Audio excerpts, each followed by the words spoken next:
नमस्कार बच्चों, आज करने वाले हैं हम सुमित्रा नंदन पंत द्वारा लिखित कविता वे आँखें।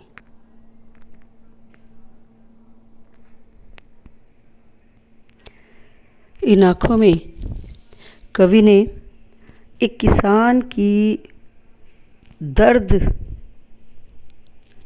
भरी स्थिति का वर्णन किया है।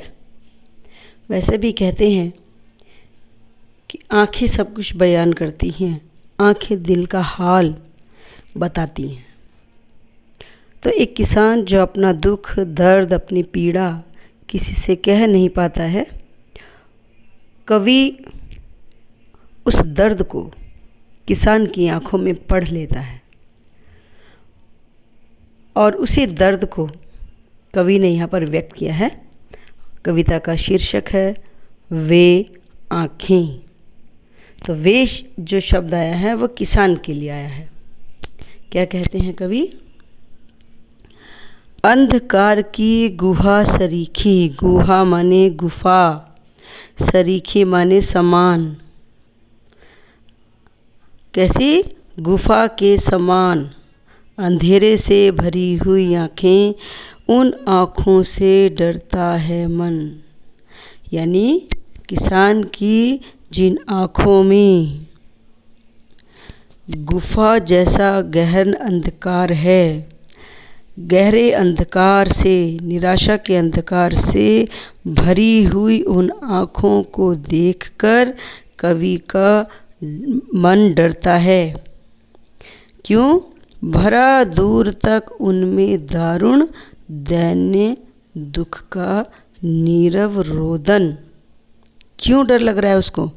क्योंकि उन आँखों में दूर दूर तक दिखाई देता है दारुण दैन्य।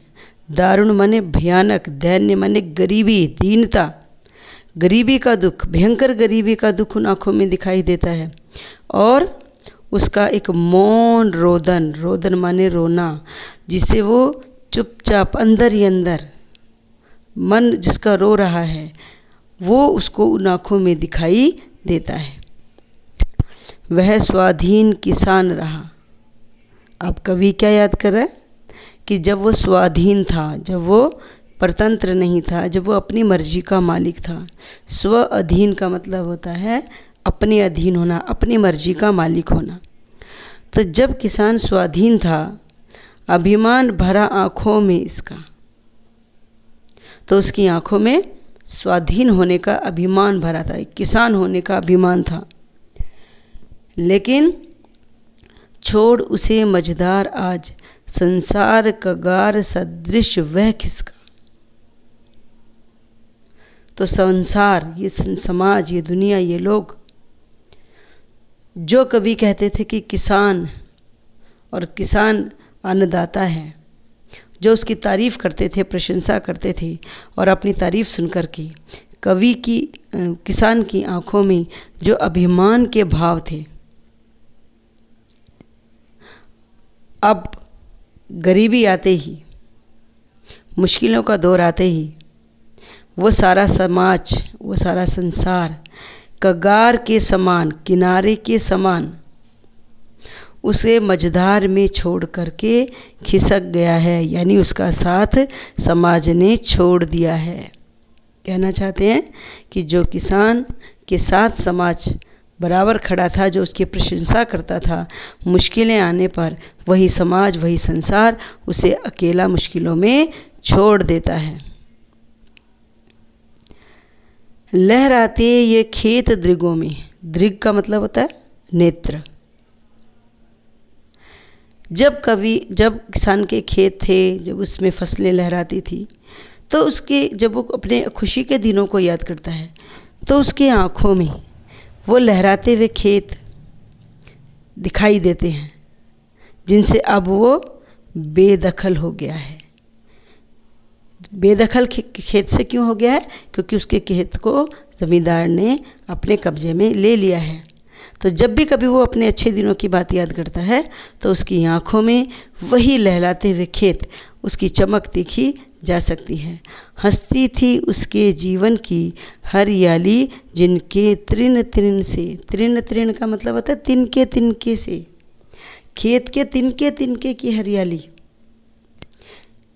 से उसका जीवन खुशहाल होता था। अपनी लहलाती एक फसल को देख करके कवि का, लेखक का किसान का जो जीवन है वो खुशी से भर जाता था। आँखों ही में घूमा करता, आँखों ही में घूमा करता, वह उसकी आँखों का तारा। हमेशा उसकी आँखों के आगे अपने बेटे की आँखों का तारा, इकलौता बेटा था, हमेशा अपने बेटे की तस्वीर उसकी आँखों में घूमी रहती है, दिखाई देती है। जो कारकुनों की लाठी से जो गया जवानी ही में मारा। कारकुन कौन होते हैं? ज़मींदार के जो लठैत होते हैं उनको कहा गया कारकुन, क्योंकि जवानी में ज़मींदार ने अपने लठैतों से उसे मरवा दिया था। क्यों मरवाया? सब जानते हैं कि हमारे समाज में किसान की दुर्दशा के लिए सबसे बड़ा जो कोई जिम्मेदार है वो ज़मींदार लोग हैं।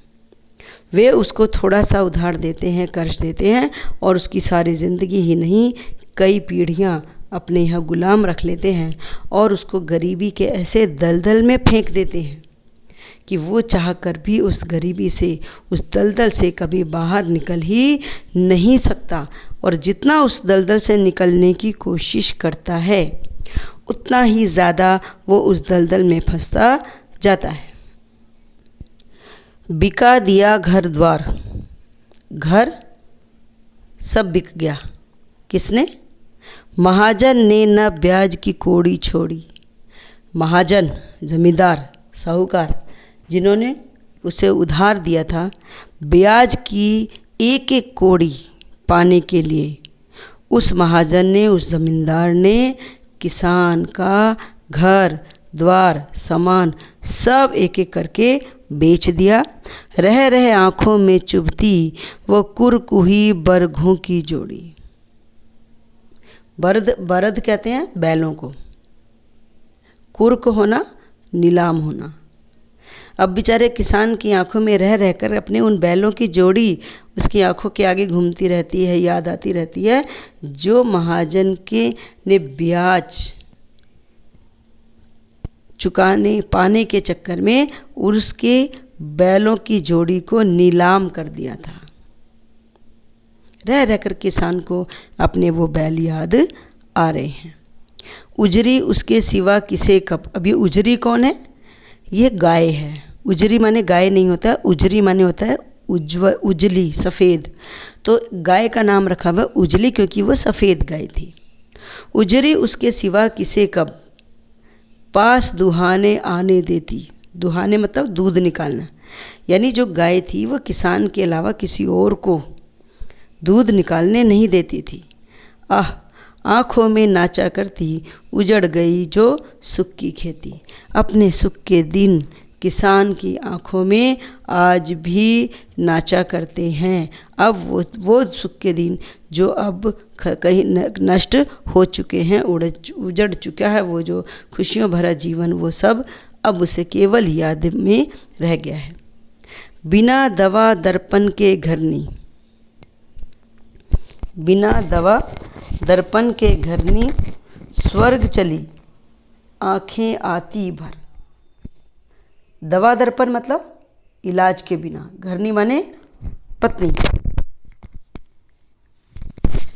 गरीब किसान हो गया, सब कुछ बिक गया उसका, तो उस गरीबी के दौर में बीमार हुई पत्नी की दवा नहीं दिला सका, तो वो पत्नी बिना इलाज के ही स्वर्ग चली गई, मतलब उसकी मृत्यु हो गई। देख रेख के बिना दूध मुही बिटिया 2 दिन बाद मर गई। माँ के मरने के बाद दूध मुही जो छोटी सी बच्ची थी वो भी 2 दिन के बाद, माँ की मृत्यु के 2 दिन बाद ही वो भी मर गई। घर में विधवा रही पतोहू। पतोहू कौन है? पुत्रवधू। बेटों को तो जमींदारों के लठातों ने मार दिया। पत्नी की मृत्यु हो गई है बीमारी से, इलाज नहीं हुआ। और एक और छोटी बेटी थी जो माँ के मरने के बाद उसको दूध नहीं मिला और वो भी 2 दिन बाद मर गई। अब घर में एक तो किसान बच गया है और एक उसकी विधवा पतोहू है, पुत्रवधू। लक्ष्मी थी, यानी घर की लक्ष्मी थी, सम्मान था उसका, पर थी वो पति घातीन। पति घातीन का मतलब होता है ऐसी महिला जिसका पति मर जाता है तो समाज हमारा कह देता है उसे कि पति की घातीन है, पति को खाने वाली है। कहने को वो घर की बहू थी, लक्ष्मी थी, मगर ये समाज उसे पति घातीन कहता था। पकड़ मंगाया कोतवाल ने, डूब कुएं में मरी एक दिन। और फिर विधवा को कोतवाल ने थाने में बुलाया, बदतमीजी की, और उसने उसी लज्जा के चलते, उसी अपमान के चलते कुएं में डूब करके अपनी जान दे दी। खैर पैर की जूती जोरू। अब क्या करें? जोरू माने पत्नी। पत्नी कैसी है? पैर की जूती जैसी। बस इतनी कीमत पैर की जूती, जैसे पैर चलने के लिए जूती की ज़रूरत होती है, घर चलाने के लिए पत्नी की ज़रूरत होती है। ये हमारा समाज पत्नी को इतना ही सम्मान देता था उस समय। खैर पैर की जूती जोरू, न सही एक दूसरी आती। अब क्या कह रहे हैं? किसान की शब्द है कि पत्नी थी, मर गई, कोई बात नहीं, दूसरी भी आ जाती, मगर जवान लड़के की सुध कर सांप लौटते फटती छाती। लेकिन अपने जवान बेटे की मृत्यु को याद कर करके उस किसान की छाती पर सांप लौटते हैं, छाती फटने लगती है, बहुत दुख होता है। पहले सुख की स्मृति आँखों में, पिछले सुख की स्मृति माने यादें, आँखों में क्षण भर एक चमक है लाती। जब भी किसान अपने पिछले सुख की बातों को याद करता है तो कुछ पल के लिए ही सही उसकी आँखों में एक चमक आ जाती है। तुरत माने तुरंत, शून्य में गढ़ वो चितवन, चितवन माने नज़ारे, नज़रें, और फिर अचानक से फिर वही आँखें शून्य में चली जाती हैं, तीखी नोक सदृश बन जाती, और तीखी नोक के समान वो बन जाती हैं। तीखी नोक का मतलब फिर वही निराशा से अंधकार में कहीं कुछ ढूंढती सी नज़रें फिर वहीं निराशा में खो जाती हैं। तो ये हो गई कविता, और इसके क्वेश्चन आंसर अगली वीडियो में करेंगे, ठीक है।